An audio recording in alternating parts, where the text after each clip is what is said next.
하나님 감사합니다. 우리에게 하나님이 준비하시고 예비하신 것을 주시기 위하여 구하라 하시고 그것을 얻어 한 주간도 올바른 것을 우리 후대에게 나누고 전달하며 또 우리가 누리게 하시는 주님을 찬양합니다.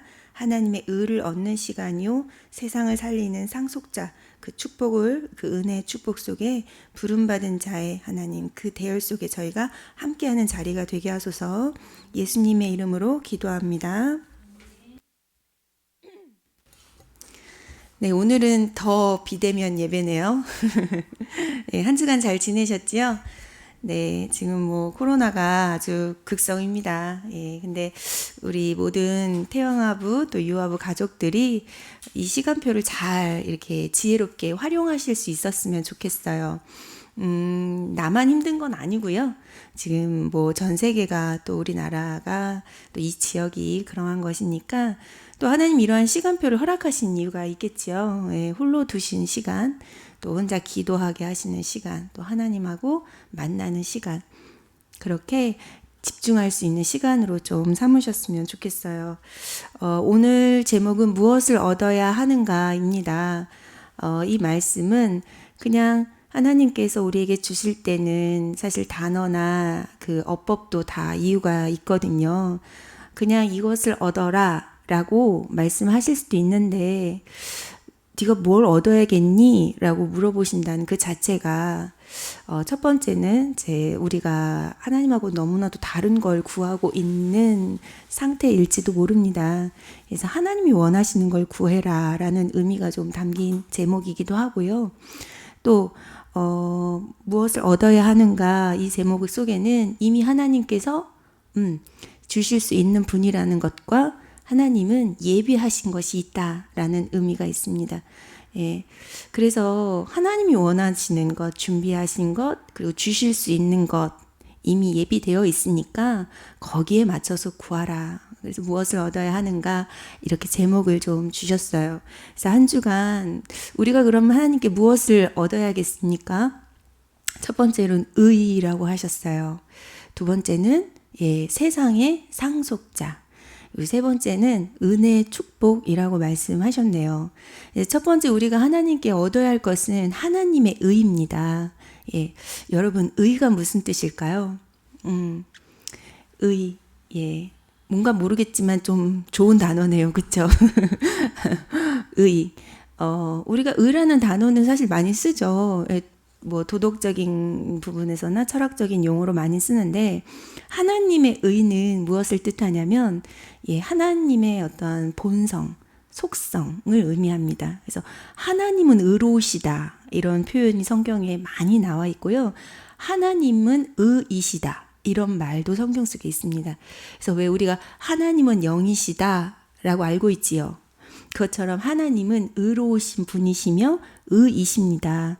이것은 말씀을 통해 하나님이 당신이 어떠한 분인가를 드러내신 거예요. 그래서 우리는 하나님이 의가 되시고 의로우신 분이심을 알 수 있어요. 그 의는 어떠한 것이냐? 성경에서는 영어로 되어 있는 부분들이 좀 더 의미에 정확할 수 있어요. 그래서 이 의가 우리나라에서는 약간 유교적이나 도덕적으로 해석이 되잖아요. 근데 이제 그 영어 성경에 보면 이게 righteous라는 단어로 쓰는데 그 단어의 뜻은 정당성이란 뜻입니다. 그래서 하나님의 의는 하나님의 정당성이란 뜻이에요. 예, 이거는 시비를 가려서 옳고 그름에 있어 분명한 맞음, 옳음 이란 뜻이죠. 그러니까 절대 틀림이 없다는 뜻이에요. 예, 그게 정당성입니다. 그래서 이 하나님의 의는요, 이 의로우심의 근거에서 우리를 의롭다 하실 수 있는 거예요. 그리고 또 하나님같이 거룩하게 우리를 성화되게 하시는 것이고요. 예, 이게 하나님의 성향이기 때문에 하나님이 사랑이시다 하죠. 그래서 우리를 사랑하시잖아요. 그 사랑을 우리에게 주시죠. 그래서 우리도 사랑할 수 있게 하시잖아요. 그것처럼 하나님이 의이시고 의로우시기 때문에 우리에게 의를 주시는 거예요. 그래서 우리도 그 의를 갖게 되는데 그 의로 말미암아 우리가 되어지는 것은 원래 인간으로 회복할 수 있어요. 그리고 또 하나 경건과 거룩을 우리가 얻을 수 있습니다. 그래서 하나님의 의로우심을 얻는다 이 말은 여호와의 기운, 여호와의 숨결, 예, 여호와의 힘이죠. 그래서 하나님의 의로우심을 우리가 얻게 되냐, 네, 하나님이 우리를 통해 이루고자 하시는 그 일에 우리가 쓰임 받을 수 있어요. 예, 성경에서는 율법을 지킴으로 해서 드러내는 나의 의가 있거든요. 그것과 구별해서 그것과 아주 반대적인 개념으로 하나님의 의를 더 높이 드러내고 있습니다. 그래서 나의 의도 당연히 우리가 서로 인정해주고 또 서로 칭찬해주고 존중해줘야죠. 근데 하나님의 의와 비교해서 나의 의를 낮추는 이유는 나의 의로서는 구원을 얻을 수 없기 때문에 그래요. 그리고 나의 의로서는 하나님의 것, 하나님 나라의 일을 이룰 수 없기 때문에 그렇습니다. 그래서 성경의 로마서에 보면 그 율법으로 이루는 의와 하나님이 은혜로 말미암아 믿음을 통해 주시는 그 의를 비교함으로써 이 하나님의 의로서만 우리가 구원을 얻을 수 있고 이 하나님의 의로서만 우리가 하나님 나라의 일을 이루어갈 수 있음을 바울 선생님이 아주 역설적으로 강력하게 가르치고 계시는 것이죠. 자, 그럼 우리가 하나님의 의가 이렇다는 걸 알았습니다. 그럼 하나님의 의를 어떻게 얻을 수 있습니까? 예, 성경에는 오직 믿음으로만 얻을 수 있다 했어요. 노력이 아닙니다. 자, 그럼 지금 배웠습니다. 오직 은혜로 말미암아 믿음의 선물을 받은 자들이 하나님의 의를 얻을 수 있다. 우리는 배웠어요. 그럼 지금 믿으시면 됩니다. 이 예배 시간에, 말씀 듣는 시간에 함께 모여 하나님을 높이고 기도하고 찬양하고 하나님 앞에 예배 드리는 이 자리에서 우리가 믿으시면 돼요. 하나님, 지금 그 의로우심이 내게 충만하게 하옵소서. 그럴 수 있는 이유는 예수 그리스도로 말미암아 그 의로우심이 완성되었기 때문에 그렇습니다. 아니면 우리도 율법도 지키고 할례도 해야 되고 여러분이 누구의 자손인가 정통성도 따져야 돼요. 근데 이제 그게 하나도 필요 없습니다. 그저 믿음이면 돼요. 왜요? 오직 예수 그리스도께서 십자가에서 죽으시고 또 그가 흘리신 보혈의 피로 단박에 우리를 속죄함을 이루셨고 그가 하나님이시란 증거로 3일 만에 부활하셔서 지금 이 예배의 주인이 되셨기 때문에 우리는 그 사실을 믿는 순간 하나님의 의로우심을 얻을 수 있는 것입니다. 자, 보십시오. 이곳에 사람은 적지만 주가 보내신 군대들과 천사들이 함께하고 예수 그리스도의 이름을 믿는 여러분들, 하나님의 은혜로 주신 선물로 말미암아 여러분들에게 의로우심을 하나님은 가득하게 하실 것입니다. 그게 이 예배를 오늘 주장하시는 하나님의 놀라우신 선물이죠. 이게 어떻게 사람으로 할 수 있는 일이며 어떻게 세상 것을 들여서 우리가 할 수 있는 일입니까? 오직 믿음으로 말미암아 의가 되시는 그 예수 그리스도로 여러분이 충만한 시간 되시기를 축복합니다. 자, 그럼 우리는 확신할 수 있어요. 이게 내 힘이 아니라는 것, 내 노력이 아니라는 것, 그리고 나로부터 이루어진 것이 아니라는 것. 오직 하나님의 택정하심이요, 또 하나님이 원하신 바요, 또 하나님이 이루어 가시는 일이라는 것. 이것이 절대 가능의 일이요, 절대 계획이요, 또 우리를 향하신 절대 목표를 이루시는 일이라 우리는 확신할 수 있습니다. 예, 그래서 여러분도 오늘도 예수 그리스도에 관한 확신 속에 계시면 돼요. 예, 그리스도께서 모든 문제를 해결하셨어요. 사단의 권세도, 네, 그 사단의 일도, 저주와 재앙도, 지금도 회상을 휩쓸고 있는 이 사단의 병마의 세력들도, 예, 여러분을 호시탐탐 속이고 또 여러분들을 끊임없이 그 창세기 3장, 6장, 11장의 문제 속에 휩쓸리게 만드는 그 모든 죄의 일들도 여러분 예수 그리스도의 그 의로우심 앞에 이미 완전히 끝났습니다. 이 축복이 여러분들에게 충만하시길 바라요. 자, 그러면은 우리는 이것을 은혜로 받았습니다. 그리고 여러분들에게는 그 믿음을 선물로도 받았고요. 그래서 우리는 이제 분명하게 믿음의 대상을 확실히 해야 돼요. 무엇을 믿어야 합니까? 기독교인들은 자기가 원하는 것을 믿고자 해요. 성경 속에서도 자기가 좋아하는 말씀을 믿고자 합니다. 예, 그게 뭐 나쁘다, 틀렸다, 그걸 떠나서 그건 그다지 중요하지 않을 수 있다는 거예요. 정말 중요한 것은 뭐냐? 하나님이 믿어라 하신 것을 우리가 믿어야겠지요. 그럼 하나님이 믿어라 하시는 게 뭡니까? 예, 첫 번째는 보좌의 일입니다. 예, 보좌의 일이 무엇입니까? 그러나 우리의 시민권이 하늘에 있는지라 거기로부터 구원하는 자 곧 예수 그리스도를 기다리노니 그는 만물을 자기에게 복종하실 수 있는 자의 역사로 우리의 낮은 몸을 자기의 영광의 몸의 형체와 같이 변하게 하시니라. 네, 보좌의 일이 지금도 이루어지고 있어요. 그 보좌의 일은 성삼위 하나님의 일입니다.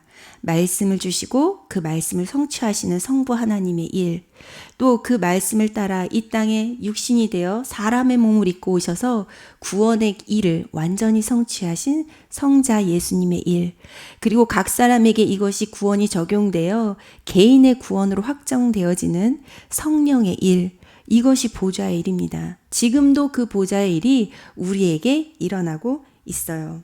자, 그래서 예수 그리스도께서 지금도 그의 영광의 형체와 같이 우리의 낮은 몸을 그와 같이 변화되게 하신다 하셨습니다. 이게 구원의 일이지요. 자, 두 번째 우리는 무엇을 믿어야 됩니까? 바로 그리스도를 믿는 것입니다.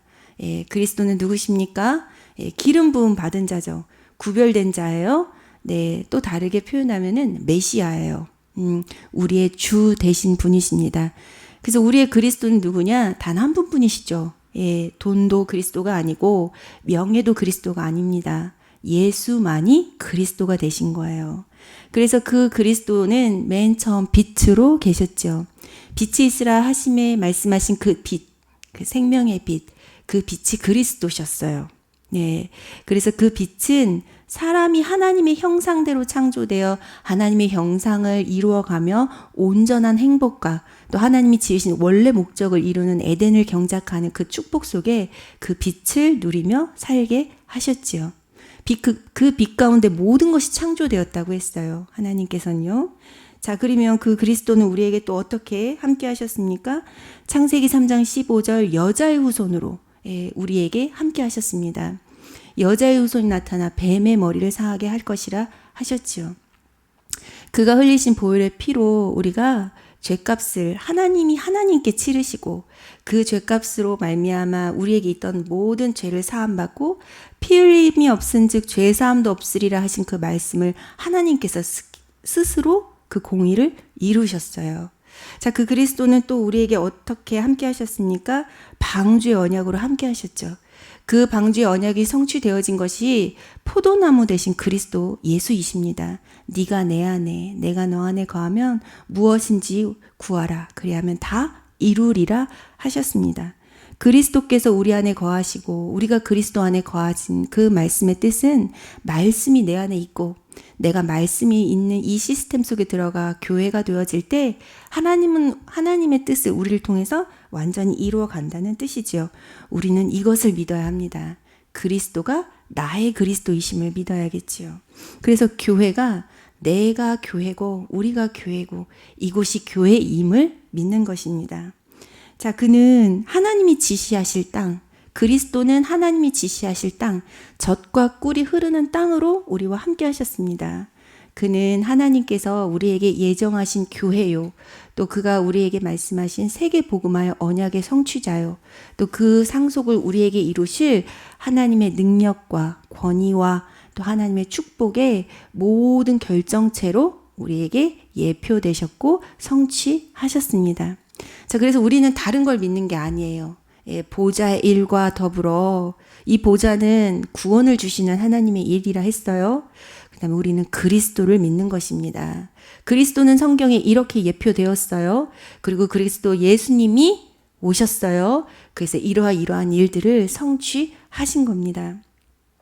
자, 그럼 우리는 무엇을 믿어야 할까요? 이 예수로 말미암아 주신 구원의 축복이 있습니다.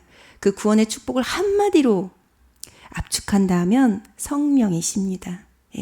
구원받았다는 말과 동일어는 성령이 내 안에 임하셨다입니다. 여러분이 예수를 주라 시인하셨다면 여러분은 하나님의 자녀가 되었겠지요. 하나님의 자녀가 되었다는 증거로 하나님께서는요, 여러분 마음에 또 여러분 영혼에 성령으로 함께하사 인치시고 보증하시며 영원히 함께 하시겠다 약속하셨습니다. 이 성령 하나님은 가만히 계시지 않고요. 여러분에게 역사하시는데 어떻게 역사하시냐? 여러분 안에 함께 하시고 그 증거로 증언하세요. 예, 증언하세요. 여러분은 증언한다는 게 무슨 뜻입니까? 예, 네 안에 내가 있다라는 자꾸 표현을 하신다는 거예요. 여러분을 기도시키기도 하시고 들었던 말씀이 기억나게도 하시고 그 들었던 말씀을 깨닫게도 하시고 그 들었던 말씀이 생각나며 내 삶에 적용되게도 하십니다. 그리고 여러분이 미처 다 알지 못했던 사실을 하나님께서는 알게 하시기도 하시고요. 때로는 양심을 통해 여러분에게 일하시기도 하십니다. 그게 성령의 내주, 인도, 역사하십니다. 그리고 성령은 또 우리에게 어떻게 하시냐? 충만케 하십니다. 우리의 죄성이 가득한 걸 아시고 우리의 환경이 사단의 일로 가득함을 아세요. 또 이 땅에 살고 있는 지금 이 땅이 저주받았다는 것도 아시고 끊임없이 재앙과 문제와 갈등이 있다는 것도 아십니다.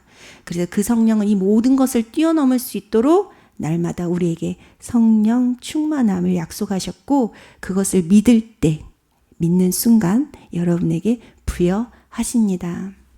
그래서 성삼위 하나님의 일을 믿으십시오. 두 번째, 그리스도의 일을 믿으십시오. 세 번째, 성령이 여러분 안에 증언하사 충만케 하심을 믿으십시오. 그러면 여러분 하나님의 은혜 여러분 회복되어집니다.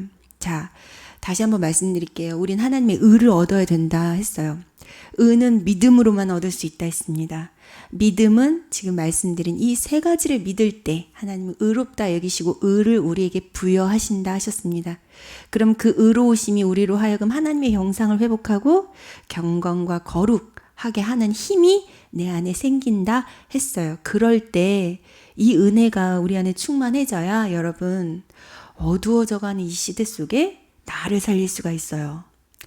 정말 힘든 이 창세기 3장, 6장, 11장에 이 3단체가 만들어 놓은 문화 속에 우리 후대를 살릴 수가 있어요. 예. 그리고 더불어 여러분 점점 가정이 황폐해지고 또 가정이 무너지고 있는 시대 속에 살고 있거든요. 엄마 아빠의 구분도 없어지고 이제 가정 속에서 뭘 해야 되는지 언약 전달의 의미가 완전히 상실되고 있어요. 또 가족 구성원의 이런 의미도 다 상실되고 있는 시대에 살고 있어요.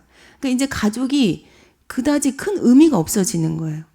그냥 나랑 안 맞으면 따로 살 수도 있는 거예요. 그죠? 그냥 혼자 살아도 가족인 거, 혼자 살아도 가정이다. 이렇게, 물론 가정이죠. 제가 말씀드리는 거는 하나님께서 가정이라는 걸 주셨을 때 이유가 있잖아요. 그걸 다 놓치게 지금 세상은 그렇게 만들어 간다는 거죠.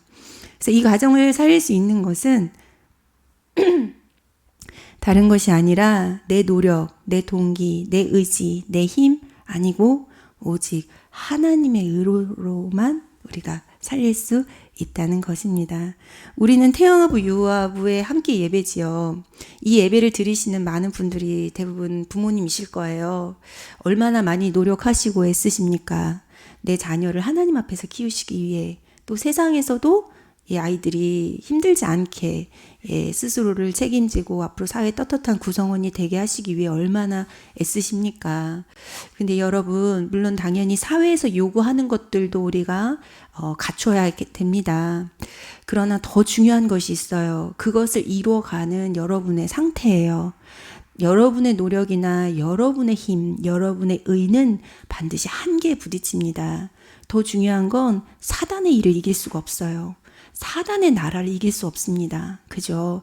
그래서 중요한 것은 지금 말씀으로 여러분은 오늘 의로우심을 부여하실 때, 그것으로 충만하게 하실 때 믿음으로 선물로 이 하나님의 의를 받으시는 부모님들 되시기를 예수님의 이름으로 축복합니다. 두 번째 우리가 얻을 것은 세상의 상속자 되게 하심입니다. 이 세상의 상속자라는 뜻은 세상을 살리고 세상을 치유하고 세상을 통해 하나님의 일을 이루어 간다라는 의미에서의 세상의 상속자예요. 네, 하나님의 의가 중요하다 보니까 제가 지금 하나님의 의를 설명을 많이 해서 시간이 좀 많이 지나갔는데요. 이 할례라는 건 아주 재미있는 네, 역사적 사건이에요. 그래서 이 부분 더 설명하면 좋겠지만 네, 시간이 많지가 않아서 할례가 뭐가 중요하냐? 지금 우리한테는 별로 중요하지가 않죠. 그죠? 여러분, 표면적 유대인과 이면적 유대인이라는 말씀 지난주에 우리가 함께 나눴잖아요. 표면적 유대인이라 함은 율법, 할례, 그리고 이 혈통을 중요시한다. 그랬잖아요. 그리고 이면적 유대인은 그거에 반대로 복음, 그죠? 그리고 성령 세례, 그리고 세계복음화. 예. 혈통이 중요한 게 아니라 이방인들도 이제 이 복음을 증거해서 함께 유대인이 될 수 있다. 예. 선택적 유대인이 될 수 있다라는 세계복음화. 그래서 이렇게 비교적으로 우리가 복음을 처음에 듣다 보니까 사실 우리에게는 할례가 그다지 큰 의미가 없어요. 근데 로마서를 비롯해서 바울 서신에 보면 이 할례에 대한 얘기들이 참 많이 나옵니다. 그만큼 그 시대에는 이게 아주 중요한 화두였어요. 왜냐하면은 이게 되게 뿌리 깊은 이스라엘의 전통이었거든요. 예. 그래서 이스라엘은 시아버지가 나와 있잖아요. 아브라함이라는. 아브라함 한 사람에게서 유대인이라는 민족이 만들어진 그 모든 역사적인 것이 책에 기록돼 있잖아요. 어디에도 그런 민족은 없어요. 어떻게 민족이 형성됐는지 역사적으로 기록이 돼 있는 나라는 진짜 유대인 하나뿐이에요. 그것만 해도 엄청 프라이드가 있잖아요. 근데 그 아브라함이 심지어는 야훼, 유일신으로부터 계약을 얻어서 그 계약으로 말미암아 민족을 이뤘기 때문에 그 민족적 어떤 자부심 막 이런 것이 엄청 프라이드가 강한 민족입니다. 그 자체가요. 근데 그 자체에 하나님께서 할례라는 것을 말씀하셨거든요. 그렇기 때문에 나중에 이 그 무할례 때 이미 아브라함에게 주셨던 언약과 또 무할례 때 받았던 의로우심과 무할례 때 이미 완전하게 믿음으로 섰던 아브라함의 그 내용들은 싹 다 빠지고 껍데기만 남는데 그게 할례라는 것만 남았어요. 근데 그럼 왜 할례라는 껍데기가 남았을까? 이게 너무 중요하기 때문에 그래요. 여러분 지금 BC 2022년이잖아요. 근데 아브라함은 AD 2000년에 살았던 사람이에요. 그러니까 주전 2000년. 그러니까 지금부터 4000년 전 사람이에요. 근데 그때 이미 할례가 뭔지 아시죠? 예, 생식기의 표피를 조금 걷어내는 수술이에요. 일종의 수술이에요. 그 당시에 수술이라는 게 없었죠. 근데 이 사람들은 성인 때 그걸 했어요. 성경책에 보면. 그러니까 그 당시에 마취도 없었고요. 꼬매는 것도 없었고, 잘 듣는 메스도 없었어요. 그래서 제가 그 역사적인 어떤 고증책을 보니까 돌이죠, 돌. 돌로 했더라고요. 그러니까 마취제도 없고, 소독약도 없고, 돌로 했던 거예요. 가장 아픈 부분이잖아요, 남자들이. 그 말은 다 포함하면 뭐냐면 생명을 걸었던 거예요. 죽었을 수도 있어요. 그거 하다가. 그리고 나중엔 이게 조금 이제 이 사람들도 점점 이걸 나중에 이제 그 고증책을 보니까 칼을 갈았더라고요. 날카롭게. 그 나중에는 칼을 썼더라고요. 돌에서 칼로. 근데 이제 생후 8일 된 애기들한테 했어요. 마취제도 없고 소독약도 없는 때. 그 말은 뭐예요? 죽으면 죽고 살면 살고 하나님께 맡긴 거예요. 그게 거의 2000년가량 이어지다가 예수님이 오실 때가 지금 이제 2000년 전 일이니까 그냥 2000년간 그게 이어진 거예요. 2000년간요. 그러니까 할례라는 의미는 정말 내가 이스라엘인이다, 유대인이다라는 완전한 자신들만의 어떤 프라이드가 쌓아진 그 위에 세워진 강력한 표식이었던 거예요. 난 이 죽음의 순간을 뛰어넘었다. 누가 뭐라 해도 나는 유대인이다. 이런, 예. 그러니까 그거를 예수님이 이 땅에 오시고 나서 마음의 할례를 받아라. 사도 바울이 하도 못 깨달으니까 야, 그렇게 할례가 좋으면 마음에 받아, 마음에. 뭐 이렇게 된 거예요. 왜냐하면 처음엔 할례 끝났어 이랬거든요. 그랬더니 사도들도 반발이 막 일어난 거예요. 야, 할례는 네가 유대인이란 뜻이야. 막 이렇게 된 거죠. 그래서 이제는 유대인이란 의미는 중요하지 않고 예수가 오셨기에 이 예수는 온 열방의, 온 민족의, 온 나라의 구원자야라고 했거든요, 바울은. 근데 그게 뭐가 중요해? 네가 유대인인 게 중요하지. 뭐 이렇게 되는 거예요. 이해되시죠? 넘을 수 이제 우리 요즘 아이들 속된 표현에 넘사벽인 거죠, 할례는.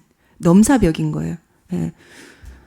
저희는 이제 유교로 좀 한 500년 약간 이렇게 점철되어 살았잖아요, 좀. 여러분 지금도 뭐 10대나 20대가 저기 한 70대 어르신한테 가서 반말을 한다. 뭔가 올라오죠. 정신교육을 시켜주고 싶잖아요. 너 일로 와봐. 반말하면 안 돼. 이렇게, 그죠? 500년 유교 사상에 찌들었던 우리도 그렇게 되는데, 무려 2000년간 할례라는 것이 그렇게 중요한 의미로 받아졌던 그들에게는 뛰어넘을 수 없는 어떤 뭔가의 큰 속박 같은 거였어요. 근데 바울이 이걸 두고 정말 마음 아프게 유대인들과 또 사도들과 심지어 초대교인들한테 이 할례를 넘어서라 한 이유는 그 할례 이전에 아까 무할례 때 이미 아브라함이 완성이 됐고 아브라함의 믿음과 아브라함에게 주셨던 언약과 아브라함에게 하셨던 이 하나님이 축복이 이미 완성됐고 단지 그것을 후대에게 강력하게 전달하고 각인하라는 의미로 할례를 약속하신 건데 그리고 이제는 그 할례가 필요 없게 된 거죠. 예수가 오셨기에 그 언약의 완성자이시잖아요. 근데 이제 그런 건 다 놓치고 껍데기만 남은 걸 보고 그 예수 그리스도에 대한 절대성이 부정되기 때문에 처음에는 이제 무할례에 대한 중요성을 얘기한 것이고 두 번째는요. 그게 창세기 3장, 6장, 11장의 통로가 돼서 많은 영적 문제를 나타내고 있는 흐름이 되었었어요. 그래서 바울 선생님이 그렇게 할례를 혐오하셨던 거예요. 분명 본인도 할례를 받았을 텐데. 예, 이것으로 인해서 그리스도가 드러나지 못하기 때문에 이 할례라는 것 때문에 도리어 그리스도의 영광의 빛의 광채가 이들에게 비춰지지 못하고 있다는 것을 알았기 때문에 그 바리새인 중에 바리새인이었다는 분이 극도로 할례를 혐오했던 거예요. 자, 우리가 세상 위의 상속자로 하나님께 부름을 받았습니다. 저는 잠깐 할례에 대해서 여러분들에게 설명을 드렸고요. 하나님께서 이미 제가 이제 말씀드린 것 같이 무할례 때 이미 하나님이 아브라함을 부르사 아브라함이 되게 하셨고 그리고 하나님은요 그를 도구 삼아 세상을 살리고 그 세상에 하나님이 이방인들을 불러 세계 복음화를 이루시겠다. 내가 그들의 하나님이 되게 하시겠다 하셨어요. 그리고 아브라함에게는 계속 이 언약을 확인시켜 주셨죠. 그리고 하나님께서는요 이 축복이 이제는 후대에게 전달되길 원하셔서 이제 할례라는 것을 말씀하신 거예요. 할례는 그 의미인 거예요.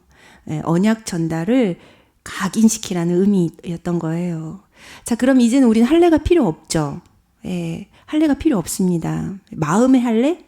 사실 그것도 어떤 면에서는 대신 우리는요. 우리 후대들에게 할례 받았었던 그 심정만큼이나 우리 후대들에게 언약을 전달해야겠죠. 그게 하나님 뜻이겠죠. 그럼 이 시간표 속에 그럼 무엇을 가르쳐야겠습니까? 아니 유대인 백성들에게 할례를 하나님이 요구하셨던 것만큼 아브라함에게 주신 언약이 전달되길 원하셨던 거잖아요. 그럼 우리들은 이젠 할례는 필요 없지만 그래도 그 할례가 가진 의미는 우리 후대에게 이것만큼은 전달하고 가르쳐라 라는 하나님의 마음인데 이제 그 마음은 이해했잖아요. 그럼 무엇을 가르쳐야겠습니까? 바로 영적인 것을 가르쳐야 합니다. 역설적으로 유대인은 영적인 걸 다 놓쳤거든요. 육신적인 것만 남았었거든요. 저희는 오히려 반대로 할례라는 의미를 통해 하나님이 이렇게까지 이 언약을 전달하기 원하셨구나 라는 것을 마음에 두고 이제 하나님이 원하시는 것을 전달하면 되겠지요. 그게 뭐냐? 바로 영적인 것입니다. 예, 영성이지요. 예. 자, 그러면은 영성을 어떻게 우리가 전달할 수 있습니까? 네, 바울 선생님은 심지어 이 영성인 것을 전달하고 싶으셔서 극단적인 표현도 하셨어요. 모든 것을 해로 여기고 또 배설물과 같이 여기고 하나님이 모든 걸 다 내겐 필요 없다 할 만큼 그리고 나서 그리스도를 아는 지식이 가장 고상함을 인함이라 했거든요. 그럼 우리는 그리스도를 아는 지식의 그 고상함을 우리 후대에게 전달해야겠지요. 그게 영성입니다. 여러분 좀 의아하실 수 있어요.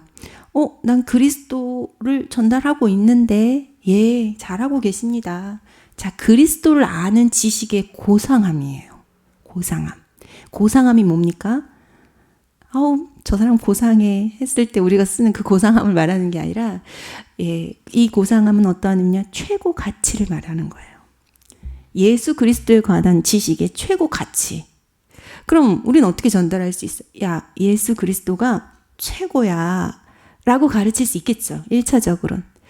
근데 이제 이 아이들이 머리가 자라고 아이들이 점점 커가는데 계속 아이들에게 얘야 예수 그리스도가 최고야. 대학교 올라간 대학생 아들한테 예수 그리스도가 최고야. 이렇게. 물론 그 자체도 의미가 있죠. 근데 이제 예수 그리스도 모든 문제 해결자 최고야 라고 할 수 있는 건 딱 유아부 시기인 것까지 같고요. 초등학교만 올라가도 이미 세상 물정을 이제 알아가잖아요. 그때부터는 이제 아이들에게 예수 그리스도의 이 가치를, 이 최고성을 이제 어떻게 전달할 수 있느냐. 그 부분이 이번 주 말씀에 어떻게 보면 하나님이 가장 우리 태영아부, 요아부 부모님들에게 주고 싶으신 말씀일 수 있어요. 그래서 1부 때 이미 하나님의 의로 우리를 충만케 하시는 거고, 이 예수 그리스도에 관한 이 지식의 고상함, 최고의 가치성을 여러분들이 후대에게 전달하기를 하나님은 너무나도 원하시는 거겠죠. 예, 할례를 하라 할 만큼. 아마 여러분들 지금 할례하라 그러면 할 수 있는 분이 많진 않을 수도 있어요. 그죠? 예. 그만큼의 하나님의 소원이 담겼다 보시면 돼요. 예.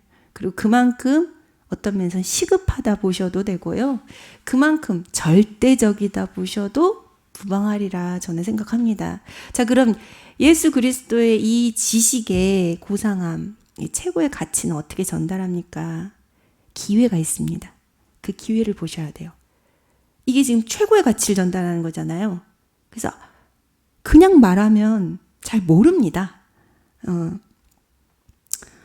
그게 사람의 속성인 것 같아요. 예.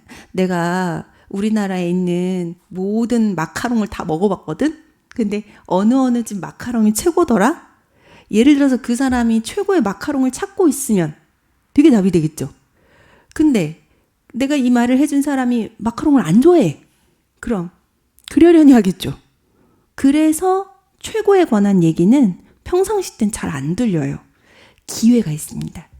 그래서 우리 부모님들은 기억하셔야 돼요. 그럼 평상시엔 할 게 없네요. 평상시는 오직 예수 하나님의 나라 시스템을 누리는 가정에서의 이 편안한 예배 속에 계시면 되고요. 이 예수 그리스도에 관한 지식의 이 고상함, 절대적인 어떤 최고의 가치성은 언제 전달되냐? 문제가 왔을 때입니다. 그 문제가 때로는 위기, 갈등, 아주 위험, 아주 절박함, 그것들의 특징은 스스로 해결이 좀 안 된다고 보여질 때, 예, 전에는 이런 문제가 없었는데, 예, 맞닥뜨렸을 때 그게 가능합니다. 왜요? 인간들은 그럴 때 마음의 변화가 일어나요. 네, 생각도 물론 변화가 일어나지만 그때 마음의 변화는 어떤 일이 일어나냐? 낙심되고 상심되고 그리고 한계에 부딪히며 그 마음이 결국 절망에 이릅니다. 스스로 해결이 안 되니까. 왜냐하면 예수 그리스도의 최고 가치성을 몰랐던 사람들의 특징은 내 힘으로 살았다는 거거든요. 그럼 이 문제가 왔을 때도 내 힘으로 해결해 보려 한다. 그렇게 시작을 하죠. 근데 거의 내 힘으로 안 되는 문제를 하나님 주실 때가 많아요. 그게 기회라는 거예요. 그래서 그때 무엇을 설명해 줘야 되냐? 영적인 세계를 설명해 줘야 돼요. 그래서 우리가 지금 살고 있는 눈에 보이는 이런 물질의 세계가 있잖아요. 물질 세계. 마이크도 있고, 책상도 있고, 공간도 있고, 여러분도 계시네요. 저도 있고. 이게 물질 세계예요. 이건 영적인 세계에 비하면 정말 아주 작은 일부분이에요. 우리가 살고 있는 이 우주가요. 영적 세계는 끝이 없죠. 예. 그 영적 세계는 둘로 나뉩니다. 하나님의 나라와 사단의 나라. 근데 이 물질 세계는 반드시 어느 한 나라에는 영향을 받고 있어요. 그걸 반드시 설명해 주셔야 돼요. 왜요? 모르는 사람들은 다 물질 세계만 보고 있거든요. 그래서 문제가 물질에서 왔다고 생각을 해요. 근데 그 문제는 거의 마귀의 일, 즉 사단의 나라에 속해 있기 때문에 오는 문제인 것이죠. 그리고 그 사단의 나라의 일의 특징은 주로 속이는 일, 죽이는 일, 거짓의 일입니다. 욕심의 일이기도 하고요. 그래서 그 사단의 나라를 설명하시면서 그 마귀의 일을 동시에 설명하셔야죠. 그럼 마귀의 일을 설명하실 때 여러분이 무엇을 또 같이 설명하시냐? 그 마귀의 일에 속은 나를 보게 하시는 거예요. 속았다는 표현은 남 탓을 하고 있으면 속은 거예요.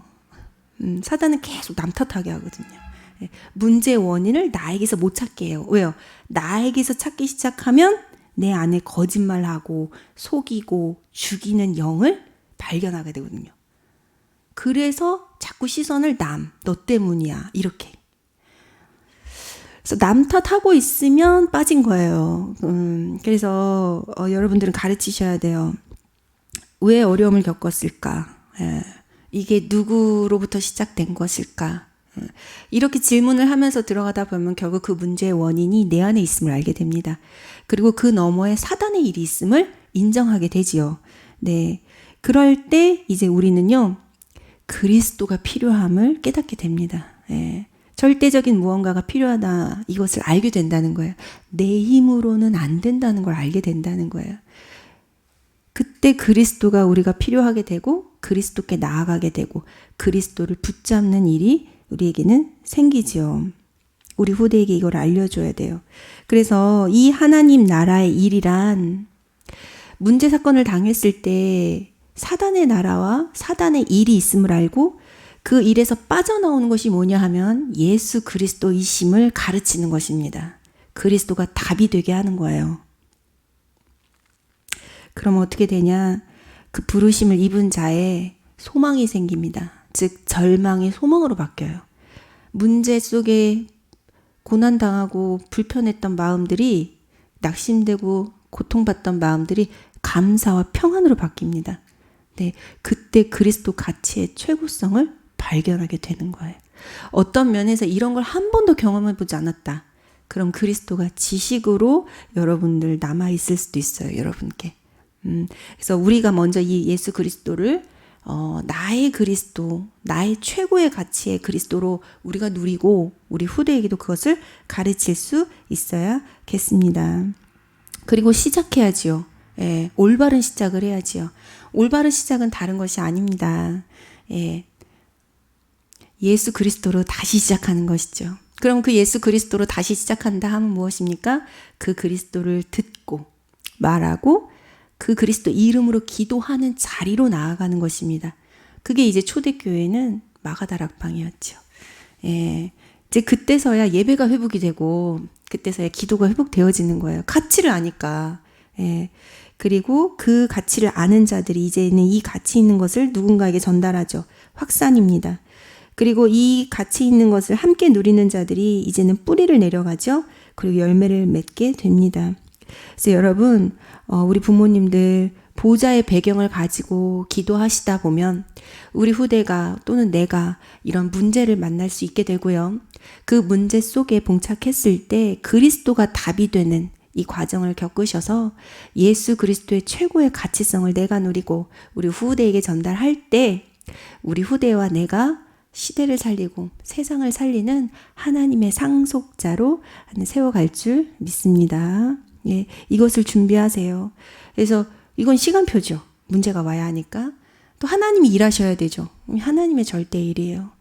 그리고 이제 그것만 하는 것이 아니라 평상시 우리는 가정에서 또 교회에서 함께 아까도 말씀드린 평상시 시스템을 통해서 기도하면서 기다리다가 이 문제가 왔을 때 그 기회를 잘 누리시면 돼요.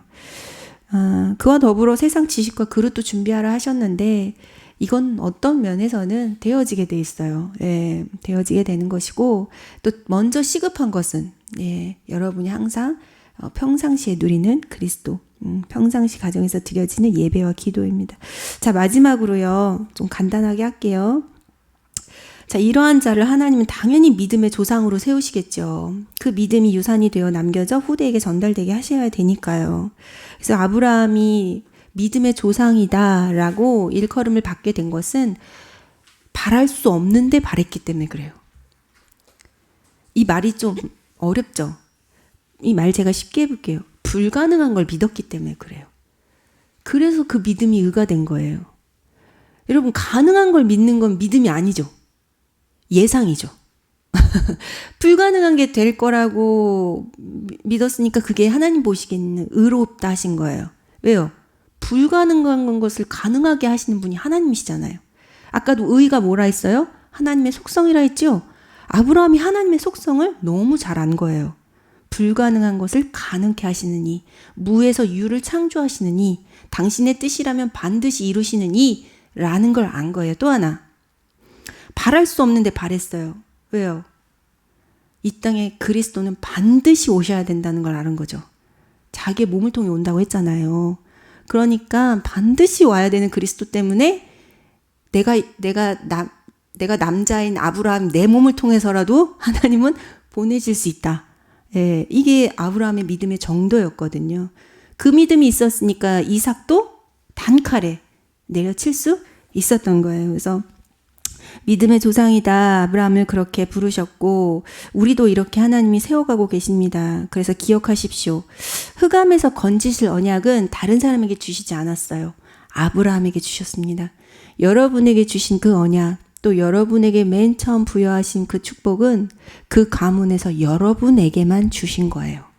그래서 여러분 개인에게만 적용되는 게 아니라 여러분에게 주신 그 축복과 언약은 반드시 가문을 통해 성취되고 이루어져 갑니다. 그래서 여러분 한 명이 이 언약을 어떻게 붙잡냐, 하나님 앞에서 이 축복을 어떻게 누리냐는 가문 전체의 축복과 하나님이 이루실 성취의 시간표와 맞물려 있어요. 여러분이 불신앙하신다. 그럼 그대로 가문에 여러분이 이 축복을 믿음으로 받는다. 불신앙과 싸워 승리하여 믿음으로 받는다. 그럼 그 축복이 그대로 가문에, 여러분 한 사람이 가문에 아주 중요한 축복의 키를 갖고 계신 분이라는 거예요. 그 한 사람이라는 거예요. 그래서 여러분에게 하나님은 또한 약속하셨습니다. 임마누엘로 함께하사 전도를 하신다고. 예, 전도는 내가 하는 게 아니죠. 나를 통해 하나님이 하시는 거예요. 그럼 내가 애쓸 것은 무엇입니까?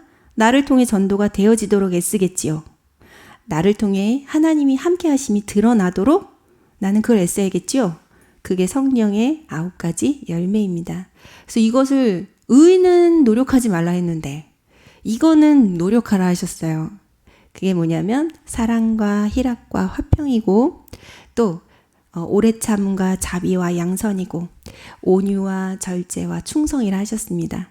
시간이 길어져서 이것이 무엇을 의미하는지는 강단을 통해서 확인하시고요. 자, 그럼 우리는 믿음의 조상으로 부름을 받았기에 이것이 반드시 후대에게 전달되고 성취될 것이기에 그 중요한 키를 갖고 있는 한 사람이기에 우리의 누림도 중요하지요.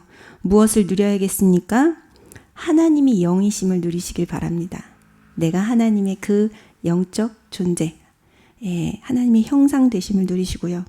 또 임마누엘을 누리시면 됩니다. 성령의 내주 인도 역사 충만하시며 그리고 은혜 아래서 약속하신 말씀과 기도와 전도를 누리시길 바랍니다. 마지막으로 피 언약과 믿음을 예배 속에서 누리시길 바라요.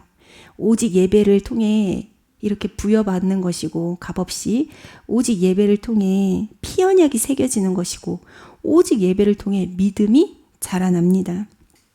그래서 여러분 결론적으로 여러분에게 주신 언약의 꿈을 하나씩 실현해 나가시길 바라요. 그걸 실현하는 방법은 오늘 말씀대로 제한적 집중, 선택적 집중, 원네스 집중하라 하셨습니다.